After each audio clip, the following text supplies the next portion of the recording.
एक राज्य में एक राजा और एक रानी रहते थे, जिनकी 4 संतानें थी, 2 लड़के और 2 लड़की। एक लड़की का नाम पूर्णिमा तथा दूसरी लड़की का नाम अमावस्या था। पूर्णिमा घर के कामों में निपुण थी और घर का पूरा काम करती थी और भगवान की पूजा अर्चना भी किया करती थी। प्रिय दर्शकों, इस पवित्र कथा को सुन रहे हैं तो पूरा सुने, क्योंकि इस कथा को सुनने से घर में कभी धन की कमी नहीं होगी।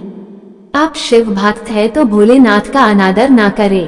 कथा को शुरू करें इसके पहले प्रिय दर्शकों, आपसे अनुरोध है कि चैनल को सब्सक्राइब नहीं किए हैं तो चैनल को सब्सक्राइब करें।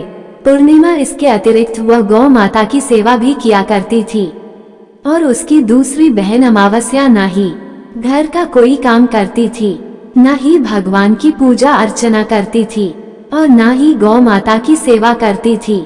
पूर्णिमा सर्वगुण संपन्न थी, फिर भी राजा और रानी अपने दोनों बेटों तथा पुत्री अमावस्या को ही प्यार किया करते थे और वह पूर्णिमा से प्यार नहीं करते थे, उसके साथ भेदभाव करते थे। राजा के चारों पुत्र और पुत्री धीरे धीरे बड़े हो रहे थे। जब वे बड़े हो गए, राजा ने अपने दोनों पुत्रों का विवाह योग्य कन्याओं के साथ करा दिया। इसके बाद रानी ने राजा से कहा कि अब दोनों पुत्री विवाह के योग्य हो गई है और इन दोनों का विवाह भी करा दो, लेकिन पुत्री अमावस्या का विवाह किसी बड़े खानदान में कराना और पूर्णिमा का विवाह किसी गरीब परिवार में कराना, क्योंकि पूर्णिमा को केवल भगवान की पूजा पाठ करना ही पसंद है और गाय की सेवा करना पसंद है। अब रानी ने राजा को दोनों पुत्रियों का रिश्ता तय करने के लिए भेज दिया। राजा ने अपने पड़ोसी राज्य में जाकर वहां के राजा के पुत्र से अमावस्या का रिश्ता तय कर दिया और वही पास के गांव में जाकर एक गरीब परिवार के लड़के से पुत्री पूर्णिमा का रिश्ता भी तय कर दिया। ये सारी बात जाकर राजा ने अपनी रानी से बताया तो रानी यह सोचने लगी कि अब देखते हैं कि भगवान इसकी मदद कैसे करते हैं। ये बहुत ही पूजा पाठ करती है और भगवान में मगन रहती है। पूर्णिमा का भाई और उसकी भाभी पूर्णिमा से बहुत प्यार करते हैं, क्योंकि पूर्णिमा उनके घर के कामों में उनका साथ देती है और कामों में उनका हाथ बटाती है और यही उनकी दूसरी बहन अमावस्या उन पर अपना रोब जमाती है और घर का कोई कार्य नहीं करती। कुछ समय बीत जाने के बाद दोनों पुत्रियों का विवाह हो जाता है। राजा और रानी की विवाह के बाद अपनी दोनों पुत्रियों को विदाई देते हैं। विदाई देते समय राजा और रानी पुत्री अमावस्या को बहुत सारा धन और दौलत देकर विदा करते हैं और पूर्णिमा को भी कुछ भी नहीं देते, खाली हाथ अपने घर से विदा करते हैं। इसके बाद दोनों बहनें अपने अपने ससुराल को चली जाती है। कुछ दिन बीत जाते हैं और एक दिन अमावस्या अपने घर पर शिव जी की कथा रखती है, जिसमें वह सभी गांव वाले को निमंत्रण देती है और अपनी बहन पूर्णिमा को नहीं बुलाती। जब गांव की सभी औरतें अमावस्या के यहाँ जाती है तो यहाँ सब दृश्य पूर्णिमा अपने घर के दरवाजे के बाहर बैठकर देख रही होती है। तब वहाँ से गुजर रही औरतें पूर्णिमा से कहती हैं कि तुम्हारी बहन के यहाँ भगवान शिव जी की कथा रखी है, क्या तुम नहीं चलोगी?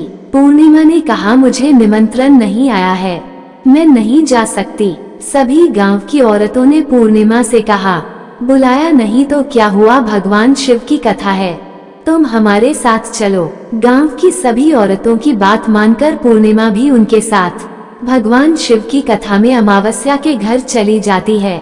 जब अमावस्या की नजर पूर्णिमा पर पड़ती है तो वहाँ कहती है कि तुम यहाँ कैसे चली आई, मैंने तो तुम्हें बुलाया नहीं था। खैर कोई बात नहीं, अब तुम आ ही गई हो तो चुपचाप बैठी रहना। और यह कहते हुए अमावस्या में पूर्णिमा की गरीबी का भी मजाक उड़ाया। पूर्णिमा की आंखों में आंसू आ गए और रोते रोते मन ही मन में पूर्णिमा भगवान शिव से विनती करती है, हे भगवान, क्या पूजा पाठ करना गलत है? गौ माता की सेवा करना गलत है? आखिर मेरी गलती क्या है? आप मुझ पर अपनी कृपा दृष्टि कब बनाएंगे? पूर्णिमा बार बार भगवान शिव से यही कहती रहती। इतने में शिव कथा पूरी हो जाती है और अमावस्या भगवान का प्रसाद बांटने लगती है। वह सभी लोगों को प्रसाद देती है, लेकिन पूर्णिमा को वहाँ प्रसाद नहीं देती। पूर्णिमा बिना प्रसाद के ही अपने घर लौट जाती है। रास्ते में वह यहाँ सोचते हुए चलती है कि यदि बच्चे हमसे कथा का प्रसाद मांगेंगे तो वो उन्हें क्या जवाब देंगे। पूर्णिमा सोचा कि वो अपने मायके अपने भाई और भौजाई के यहाँ जाऊंगी और वहाँ जाते हुए वहाँ बच्चों के लिए कुछ लेकर घर आऊंगी। ऐसा सोचते हुए वहाँ अपने घर वापस लौट आई। घर वापस लौटकर आने के बाद वो अपने पति और बच्चों से कहती है कि मैं अपने मायके जा रही हूँ। पति ने कहा ठीक है, और कुछ समय के बाद पूर्णिमा अपने मायके के लिए रवाना हो गई। चलते चलते रास्ते में एक चबूतरा आया जिस पर तुलसी का पौधा लगा था। उस चबूतरा पर एक बूढ़ी अम्मा बैठी हुई थी। वो कोई और नहीं, साक्षात तुलसी माँ थी। उस बूढ़ी माता ने पूर्णिमा से कहा, बिटिया तुम कौन हो और कहाँ जा रही हो। पूर्णिमा अपना परिचय देती है। परिचय देने के बाद बूढ़ी औरत ने पूर्णिमा से कहा कि यहाँ तुलसी का पौधा सूख रहा है, इसमें थोड़ा सा पानी डाल दो और इस चबूतरे की साफ सफाई कर दो, जिससे मुझे थोड़ी ठंडक मिलेगी। पूर्णिमा ने कहा कि ठीक है माँ, मैं तुलसी में पानी डाल देती हूँ और यहाँ की साफ सफाई भी कर देती हूँ। पूर्णिमा ने साफ सफाई करने के बाद बूढ़ी अम्मा को भी नहला दिया और बूढ़ी अम्मा की भी सेवा की। उनके पैर दबाए और बूढ़ी अम्मा से कहा कि माँ जी और बताइए मैं आपकी क्या सेवा करूँ, और कोई काम है तो बता दीजिए मैं कर दूंगी। बूढ़ी अम्मा ने कहा कुछ नहीं, अब तुम जाओ और वापस आते समय मुझसे मिलते हुए जाना। पूर्णिमा ने बूढ़ी अम्मा से कहा ठीक है अम्मा जी मैं जाती हूँ, वापस आते वक्त आपसे मिलते हुए जाऊंगी। कुछ दूर आगे चलने के बाद एक शिव मंदिर आया। वहाँ पर उसे एक बूढ़े बाबा मिले जो मंदिर के बाहर बैठे हुए थे। वो कोई और नहीं, साक्षात भोलेनाथ थे। उन्होंने पूर्णिमा से कहा कि कहाँ जा रही हो बेटी, तुम कौन हो। तब पूर्णिमा ने अपना परिचय दिया। फिर उस बूढ़े बाबा ने पूर्णिमा से कहा इस चबूतरे की और इस मंदिर की सफाई कर दो। तब पूर्णिमा ने मंदिर की और चबूतरे की साफ सफाई कर दी और वहाँ पर पूजा पाठ अर्चना भी की। और साफ सफाई पूजा अर्चना करने के बाद उन्होंने बूढ़े बाबा को भी नहला दिया और उनसे कहा कि बाबा और कोई काम हो तो बताइए। तब बूढ़े बाबा ने कहा नहीं बेटी, अब तुम जाओ और वापस आते वक्त मुझसे मिलते हुए जाना। पूर्णिमा ने कहा ठीक है बाबा मैं जाती हूँ, वापस आते हुए आपसे मिलते हुए जाऊंगी। आगे चलते चलते कुछ दूर चलने के बाद पूर्णिमा को एक काली जी का मंदिर दिखा। वहाँ भी एक बूढ़ी अम्मा चबूतरे पर बैठी हुई थी। उस बूढ़ी औरत ने भी पूर्णिमा से कहा कि बेटी तुम कौन हो, कहाँ जा रही हो। तब पूर्णिमा ने उस बूढ़ी औरत को भी अपना परिचय दी। बूढ़ी औरत ने पूर्णिमा से कहा कि यहाँ पर सभी पूजा पाठ करने के लिए आते हैं, लेकिन मंदिर की साफ सफाई करने के लिए कोई नहीं आता, इसलिए तुम मंदिर की और आंगन की साफ सफाई कर दो। पूर्णिमा ने कहा ठीक है माता जी, और पूर्णिमा मंदिर की और आंगन की साफ सफाई कर देती है और पूजा पाठ भी करती है और माता जी का श्रृंगार कर देती है और उस बूढ़ी अम्मा को भी नहला देती है और बूढ़ी अम्मा के पैर दबाती है और कहती है कि सभी काम हो गया है माँ जी, और कोई काम हो तो बताइए। बूढ़ी अम्मा कहती है कि नहीं बेटी अब तुम जाओ, लेकिन वापस आते वक्त मुझसे मिलते हुए जाना। पूर्णिमा कहती है ठीक है, और वह आगे चली जाती है। आगे चलते चलते एक नदी आती है। वहाँ पर भी एक बूढ़ी अम्मा बैठी रहती है और वहाँ कहती है कि बेटी तुम कौन हो और कहाँ से आई हो। उसे भी पूर्णिमा अपना परिचय देती है। बूढ़ी औरत पूर्णिमा से कहती है कि नदी पर स्नान करने तो यहाँ पर सब आते हैं, लेकिन यहाँ की साफ सफाई कोई नहीं करता, इसलिए तुम इस किनारे पर साफ सफाई कर दो। पूर्णिमा कहती है ठीक है माँ जी, और वहाँ की साफ सफाई कर देती है और उस बूढ़ी अम्मा की सेवा करती है और कहती है माँ जी और कोई काम हो तो बताइए।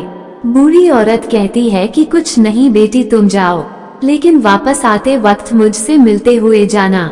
और वहाँ नाव में बैठकर नदी के दूसरे किनारे पहुँच जाती है और वहाँ अपने मायके के घर पहुँच जाती है। वहाँ पर पूर्णिमा के भाई और भाभी उसे देखकर बहुत खुश हो जाते हैं और वे पूर्णिमा की बहुत खातिरदारी करते हैं और उससे बहुत सारी बातें करते हैं और कहते हैं कि बच्चों को भी साथ में लेकर आती तो बहुत अच्छा होता। अब कुछ समय के बाद पूर्णिमा ने वापस अपने ससुराल जाने को कहा तो उसकी भाभी ने उसके लिए एक साड़ी दी और बच्चों के लिए कपड़े और खाने पीने की कुछ चीजें रख दी और कहा कि तुम बहुत दिनों के बाद आती हो। और पूर्णिमा की भाभी ने ये थैला पूर्णिमा के हाथ में दे दिया और कहा कि जाओ और जल्दी वापस आना।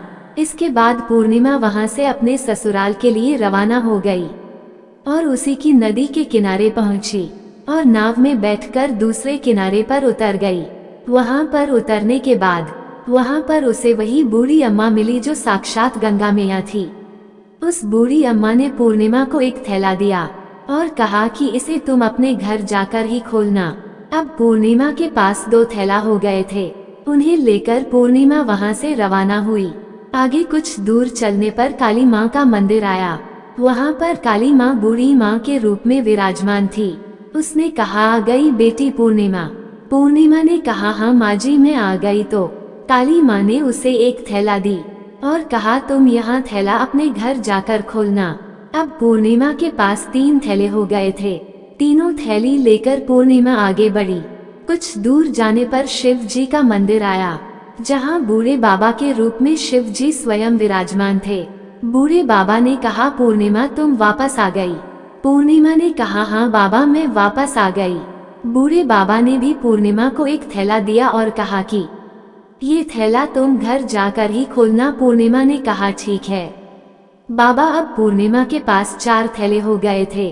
अब पूर्णिमा 4 थैले पहले को अब कैसे ले जाती। उसने एक पुरानी साड़ी निकाली और उन सभी थैलों का एक गठरी बना ली और सर पर रखकर वहां से रवाना हो गई। कुछ दूर जाने के बाद उसे तुलसी माँ बूढ़ी औरत के रूप में मिलती है और कहती है, पूर्णिमा तुम आ गई। पूर्णिमा कहती है, हाँ माँ जी मैं आ गई। वह बूढ़ी औरत भी उसे एक थैला देती है और कहती है कि यह थैला तू अपने घर जाकर ही खोलना। पूर्णिमा कहती है, ठीक है माँ जी। अब पूर्णिमा के पास 5 थैले हो गए थे। पूर्णिमा वहां से रवाना हुई तो वापस अपने घर पहुंच गई। पूर्णिमा ने थैलों को नीचे रखा और सबसे पहले अपने मायके का थैले खोलकर देखने लगी। उसमें बच्चों के लिए अच्छे अच्छे कपड़े और खाने पीने की चीजें थी और उसने कुछ गहने भी थे। पूर्णिमा ने कपड़े अपने बच्चों को दे दिए और खाने पीने की चीजें भी बच्चों को दे दी। बच्चे ये सब पाकर बहुत खुश थे। अब पूर्णिमा ने दूसरा थैला खोला जो उसे गंगा मैया ने दिया था। उसमें ढेर सारे हीरे जवाहरात सोना चांदी आदि था। इसके बाद अब पूर्णिमा ने तीसरा थैला खोला जो उसे काली माँ ने दी थी। उसमें बहुत सारा सोना श्रृंगार का सामान भरा हुआ था। इसके बाद पूर्णिमा ने चौथा थैला खोला जो उसे भगवान शिव ने दिया हुआ था। उसमें बहुत सारा धन संपत्ति भरा हुआ था और बहुत सारी खुशियाँ भरी हुई थी। इसके बाद अब पूर्णिमा ने 5वां थैला खोला जो उसे तुलसी माँ ने दी थी। उसमें चावल दाल और 7 प्रकार की खाने की चीजों से भरा हुआ था। अब पूर्णिमा के घर में किसी भी चीज की कमी नहीं थी। उसका घर धन धान्य से भरा हुआ था और परिपूर्ण था। अब पूर्णिमा और उसका परिवार सुख में जीवन व्यतीत करने लगा। अब पूर्णिमा के मन में विचार आया कि क्यों ना शिव जी की कथा कराई जाए और शिव जी की कथा में एक कार्यक्रम रखा। पूर्णिमा ने गांव के सभी लोगों को निमंत्रण दिया और घर घर जाकर सभी लोगों को बुलाई। पूर्णिमा अपनी बहन अमावस्या के घर भी गई और अमावस्या को भी शिव जी की कथा के लिए उसने अपने घर पर बुलाया। जब अमावस्या पूर्णिमा के घर शिव जी की कथा में आई तो उसने देखा कि पूर्णिमा के घर में किसी भी चीज की कोई कमी नहीं है। इतना सारा धन दौलत देखकर अमावस्या आश्चर्यचकित हो गई। उसने पूर्णिमा से कहा कि तुम्हारे घर में इतनी धन और दौलत कहाँ से आई।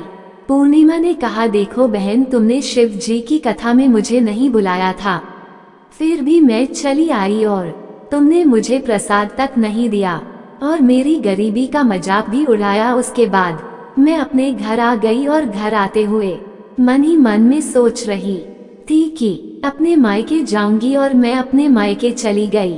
और जो कुछ घटना इस बीच हुई वो सभी घटना अपनी बहन अमावस्या को बताती है। तो अमावस्या कहती है कि तुम भी मुझे प्रसाद मत दो और मुझे डांट लो, लेकिन पूर्णिमा ने कहा कि यह तो भगवान का प्रसाद है, मैं तो सबको दूंगी और तुम्हें भी दूंगी। फिर भी अमावस्या ने प्रसाद नहीं लिया और वह सीधे अपने घर चली गई। घर जाकर अपने बच्चों से कहकर वहां अपने मायके जाने के लिए तैयार हो गई और मायके के लिए निकल गई। उसे भी रास्ते में चलते चलते तुलसी माँ मिली, जो चबूतरे पर बूढ़ी माँ के रूप में बैठी हुई थी। बूढ़ी माँ ने अमावस्या से कहा कि बेटी कौन हो तुम और कहाँ जा रही है। अमावस्या ने अपना परिचय दी। बूढ़ी माँ ने कहा बेटी ये तुलसी का पौधा सूख रहा है, इसमें थोड़ा सा पानी डाल दो और इस चबूतरे की साफ सफाई कर दो। इस पर अमावस्या ने कहा बुढ़िया तुझे दिखाई नहीं दे रहा कि मैंने इतनी महंगी साड़ी पहन रखी है, ये गंदी हो जाएगी। ऐसा कहकर वहां से आगे चली गई। आगे जाने पर उसे भगवान शिव मिले, जिसे भी उसने ऐसा ही कहा। उसके बाद आगे जाने पर उसे काली माँ मिली, जिससे भी उसने यही सारी बातें कही। आगे जाने पर उसे गंगा मिले, जिसे भी उसने यही सब कहा और आगे चली गई। इसके बाद अमावस्या जब नाव में बैठने लगी तो उसे नाव में फूलों की जगह कांटे भरे थे, जो उसके पैरों में चुभ रहे थे। किनारे पर उतरकर वहां अपने मायके चली गई। जब वहां उसे उसकी भाभियों ने तथा भाइयों ने देखा तो मन ही मन में कहने लगे कि काम की ना काज की, ढाई मन अनाज की। अब ही गई हो तो ठीक है, पूर्णिमा तो हमारे कामों में हाथ बटाती थी, यह कोई काम करेगी तो नहीं। अब उन्होंने खाना बनाया और खा पीकर सभी सो गए। अमावस्या जब सुबह उठी और अपनी भाभियों से कहा कि मैं अपने ससुराल जा रही हूँ। उन्होंने कहा कि ठीक है जाओ। अमावस्या बोली पूर्णिमा को तो तुमने एक थैला दिया था और मुझे कुछ नहीं दोगे क्या? भाई और भाभी ने कहा कि तुम घर जाओ, थैले तुम्हारे घर पहुंच जाएगा। फिर अमावस्या वहां से निकल गई और नदी के किनारे पर पहुंची। वहां गंगा मैया बूढ़ी औरत का रूप धारण करके बैठी हुई थी। बूढ़ी माँ ने कहा आ गई बेटी? तो उसने कहा हाँ मैं आ गई। अमावस्या ने कहा तुमने पूर्णिमा को एक थैला दिया था और मुझे नहीं दोगी क्या? बूढ़ी अम्मा ने कहा तुम घर जाओ, थैले तुम्हारे घर पहुंच जाएगा। इसके बाद आगे जाने पर उसे काली मैया मिली, जिसने भी अमावस्या को यही कहा। इसके बाद आगे जाने पर उसे शिव भगवान मिले, जिन्होंने भी अमावस्या से यही कहा। इसके बाद आगे जाने पर उसे तुलसी माँ मिली और उसने भी अमावस्या से यही कहा तुम घर जाओ, थैले तुम्हारे घर पहुंच जाएगा। अमावस्या अपने घर पहुंच गई। आंगन में ने देखा तो वहां पर 5 थैले पड़े हुए थे। अमावस्या ने मन ही मन सोचा कि अब तो मेरे पास बहुत सारी धन और दौलत आ जाएगी। जल्दी जल्दी उसमें सभी थैले को खोला। किसी में मिट्टी थे तो किसी ने पत्थर, किसी में कंकर और किसी में कोयला। उसे मायके से भी कुछ नहीं मिला था, इन थैले में कुछ भी नहीं था। अमावस्या दौड़ती हुई पूर्णिमा के घर गई और कहती है कि तुम्हें तो इतना सब कुछ मिला, मुझे तो कुछ नहीं मिला, आखिर क्यों? तो पूर्णिमा कहती है कि जब मैं अपने मायके जाती हूँ तो अपनी भाभियों के साथ उनके कामों में हाथ बटाती हूँ, उनके साथ मिलकर काम करती हूँ, लेकिन तुम ऐसा कुछ नहीं करती, उनकी इज्जत भी नहीं करती, इसलिए वो तुम्हें भला क्या देंगे।